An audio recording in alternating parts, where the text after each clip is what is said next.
நண்பர்கள் அனைவருக்கும் வணக்கம். இப்போ இன்றைக்கி தேதி பாருங்கள், 21/10 தீபாவளிக்கு மறுநாள்.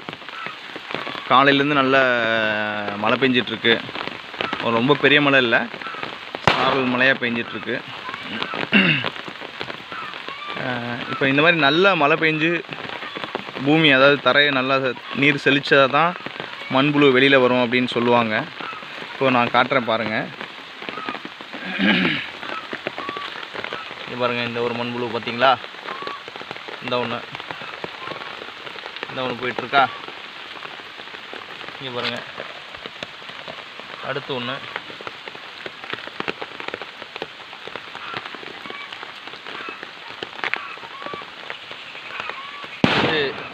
நல்லா மழை பெஞ்சு நீர் செழிக்கணும், பூமி செழிச்சாதான் இந்த மண்புழுவெல்லாம் வெளியில் வரும் அப்படின்னு சொல்லுவாங்க. நன்றி, வணக்கம்.